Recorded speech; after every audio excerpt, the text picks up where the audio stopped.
500 টাকার জন্য আপন ভাইয়ের দিকে ছুরি নিয়ে দৌড় মারে, ঠিক কিনা? কথা জোরে বলেন। 1000 টাকার জন্য দা নিয়ে কোপ দিয়ে দেয়, 1 ইঞ্চি জাগার জন্য লাঠি দিয়ে মেরে মাথা ফাটিয়ে দেয়। কি আজব! লা হাওলা ওয়ালা কুওয়াতা ইল্লা বিল্লাহ। অথচ আপনি জানেন না এরকম রাউজান পূর্ব গুজরা, এটা পশ্চিম গুজরা, এরকম 10,000 গুজরাকে এক পাল্লায় দিলে নিজের ভাইয়ের দিকে তাকিয়ে মুস্কি হাসার সমান হবে না। আপনারা জানেন না, ঠিক এমনি বলতেছেন না। গত 15 বছর আপনি আমার সাথে কথা বলেন না, আমি আপনার সাথে কথা বলিনি। কেন? ক্ষমতার জন্য। আগামী 15 বছর অনেকের সাথে কথা বলবে না।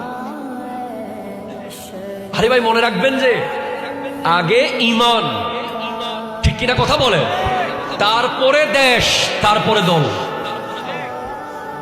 কেন? একটা চেয়ারের জন্য, একটু ক্ষমতার জন্য, একটু পাওয়ারের জন্য, 1 ইঞ্চি জায়গার জন্য, একটা গাছের জন্য, একটা বাঁশের জন্য অমুককে এলাকায় থাকতে দেওয়া যাবে না, অমুকের সাথে কথা বলা যাবে না, অমুকের দিকে ফেরা যাবে না, অমুকের সাথে চা খাওয়া যাবে না। এটা ইসলাম নয়।